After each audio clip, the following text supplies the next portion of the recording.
السلام عليكم ورحمة الله وبركاته. اللهم صل على سيدنا محمد وعلى آله وصحبه أجمعين. ازيكم عاملين ايه؟ يا رب دايما دايما تكونوا بخير، وحشتوني جدا جدا. فيديو النهاردة هنعمل فيديو سهل وبسيط، عملناه قبل كده بس النهاردة ليه مناسبة عندي. ببص صحيت من النوم لقيت اختي واولادها جايين عندي يقضوا اليوم. طبعا بنبسط قوي لما حد يجيلي، بتبقى فرحة كده. حبيت ان انا اعمل لهم حاجات كتير، قالوا لي ايه الموجود. انا كنت هعمل غدا النهاردة نفس الغدا، بس زيادة ان انا زودت في الكمية. فالاكل عجبهم جدا، وطبيعي لما بتكوني عازمة حد وعامله له اكل بحب، الاكل بيعجبه وبيبقى طالع حلو قوي. الوصفة دي جربوها، سهلة وبسيطة وموفرة، اقتصادية برضو، مش هنعمل حاجات مكلفة كتير. بس اي حاجة بتعمليها بحب لأي حد بتطلع زي العسل من ايديكم. اول حاجة بقى انا جبت شوية بصل عندي وفرمتهم الاول كده فرم ناعم، معاهم كمان فلفل اخضر. كانش عندي فلفل الوان، لو عندكم فلفل الوان وعايزين تعملوها بالفلفل الالوان قطعوهم صغير كده، ما تضربوهمش في الكبة علشان يبانوا كده الوانهم تبان مع بعض. بعد ما ضربنا بقى البصل، عندي هنا صدر فرخة، ده صدر كامل. فاكرين في المشتريات انا كنت شارية كيلو صدور، فده نص كيلو، ده يعتبر نص كيلو من البانيه، مش كتير يعني. هقطعه زي ما انتوا شايفينه كده علشان افرمه فرم بقى خشن، انا مش عايزاه فرم ناعم. مش عايزين تفرموها خالص، ممكن تاخدوها بقى كده وتقطعوها قطع زي الشاورما، بس تكون قطع صغيرة وتبقى جاهزة معاكم. بس انا بحب ان انا افرمها كده فرم، لانها بتزود في الكمية، وبعدين ما تعرفيش بقى تنقيها من المكرونة. يعني زي اللحمة المفرومة كده، ومش عايزينها ناعم قوي، عايزينها برضو خشنة علشان تدينا معانا كده تبقى حتت من الفراخ برضو تحت بقنا. بعد ما فرمتها زي ما انتوا شايفين، حطيتها بقى في الطبق كده، وبقى عندي جاهز البصل وعندي كمان جاهز الفراخ. هنيجي بقى هنا، انا كنت حاطه بقى ميه سخنه علشان اسلق فيها المكرونه، وفي الطاسه بتاعتي هحط بقى معلقه كبيره من السمنه. انا هنا حطيت ملح في الميه وسبتها تغلي، وحطيت معلقه كبيره من السمنه في الطاسه علشان انزل عليها الاول الفراخ. ما تنزلوش الاول البصل، الاول نزلوا الفراخ. اول بقى ما الفراخ تاخد معايا صدمه، هحط بقى عليها شويه من التوابل دي، توابل الشاورما. انا بحب بصراحه احط لها توابل الشاورما، تديها توابل حلوه قوي. ما عندكيش توابل شاورما، حطي كل التوابل اللي عندك. الفراخ بتحب التوابل غير اللحمه عشان تحسي بطعمها لازم تقللي، ممكن ملح وفلفل بس، كبرها 7 بهارات او شويه توابل لحمه. لكن الفراخ حطي اي توابل عندك. يعني انا بحط فيها توابل الفراخ، بحط فيها توابل كمان الشاورما دي بتديها طعم حلو قوي. حطينا البصل مع الفلفل اهوت، وهبدأ بقى احط التوابل فيها. بحط كزبرة، بحط كمان فلفل اسود، بحط ملح، بحط توابل فراخ. كل ده بحطه معاها كده بيطعمها وبيخليها حلوة قوي. المكرونة هنا خلاص انا حطيتها لما المية غليت، هسيب بقى المكرونة عندي لحد ما تستوي.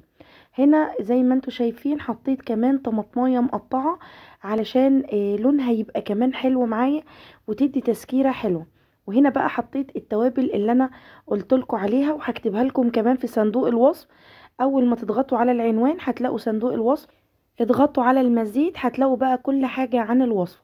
خلاص هي خلصت معانا، هنيجي بقى للمكرونة علشان نعملها. المكرونة خلاص كمان بقول لكم هي كمان استوت معايا.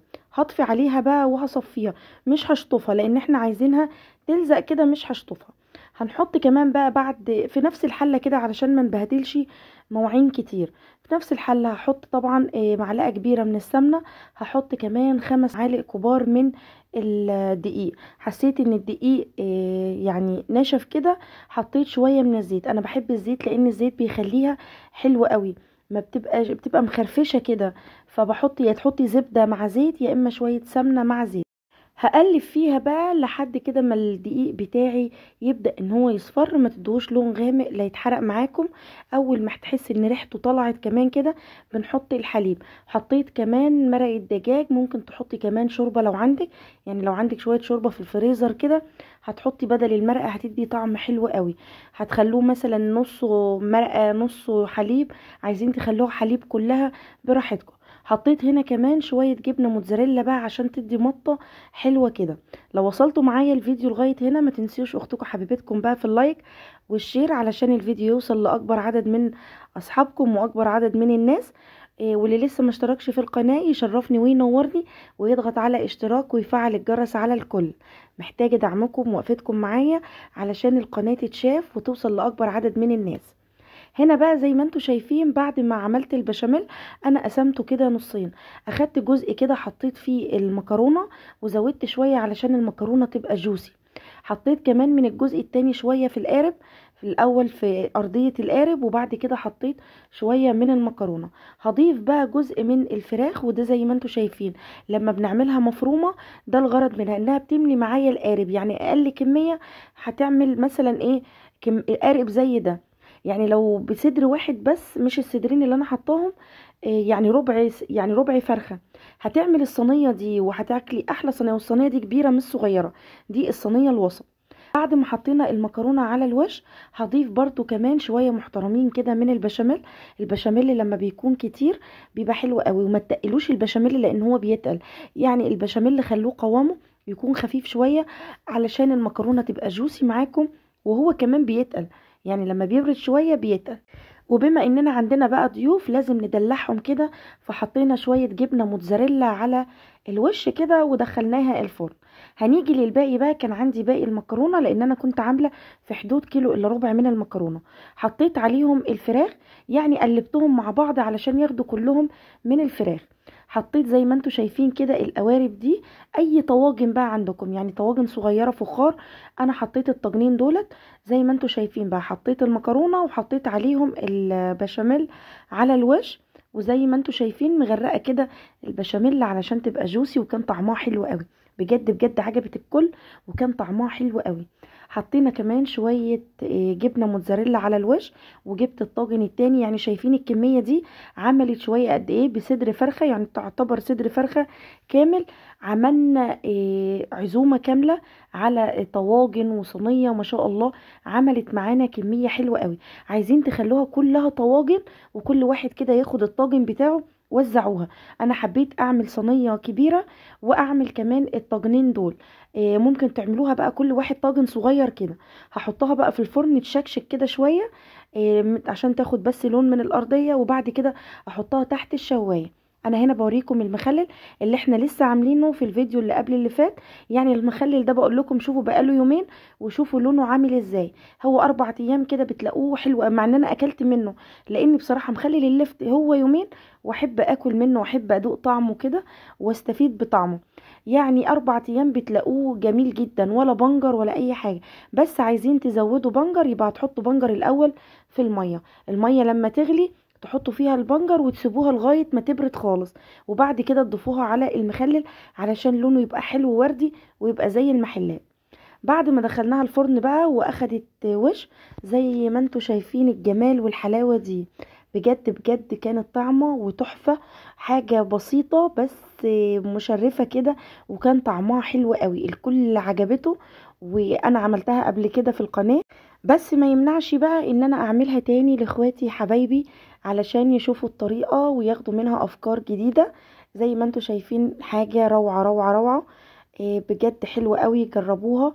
مش لازم نعزم على عزومات مكلفة، لا بصدر فرخة ممكن نعمل عزومة. ممكن لو انتوا اسرة كبيرة شايفين ما شاء الله، يعني صدر فرخة هيعمل لكم الجمال والحلاوة دي. شايفين هي جوسي قوي كده ليه؟ ده علشان مخففين البشاميل كمان مش متقلينه ومكترين فيه، فبتبقى جوسي كده وطعمها روعة. بجد بجد انا حطيت القارب كده ما قطعناش، والله ما قطعنا. انا حطيت القارب كده والكل اخد الشوكة وقعدنا ناكل على طول مستعجلين، ومن حلاوتها ما استنيناش ان هي تبرد. بقول لكم ده المخلل كمان الكاميرا ظلماه، ده هو لونه يعني وردي عن كده خالص، ما هوش فاتح كده لان الكاميرا بتفتح عندي اي حاجة عشان الاضاءة. عشان الاضاءة فاي حاجة عندي بتبقى لونها فاتح. حطيت بقى شوية شيبسي وحطينا الاكلة الجميلة بتاعتنا دي. يا رب غدانا يكون عجبكم، ويا رب الفيديو يكون عجبكم ويكون خفيف عليكم. ولو عجبكم بقى الفيديو حبايب قلبي ما تنسوش اللايك اللايك اللايك، علشان اللايك ده هو اللي بيدعم القناة وبيرفع القناة تتشاف لأكبر عدد من الناس. والشير بقى لكل حبايبكم، واللي لسه ما اشتركش في القناة يشرفني وينورني، وعيلتي التانية تكبر بيكم، ويضغط على اشتراك ويفعل الجرس على الكل علشان يوصلوا كل جديد من وصفاتي، عشان كل ما اعمل فيديو ينزل له اشعار بيه. بحبكم في الله، والسلام عليكم ورحمة الله وبركاته.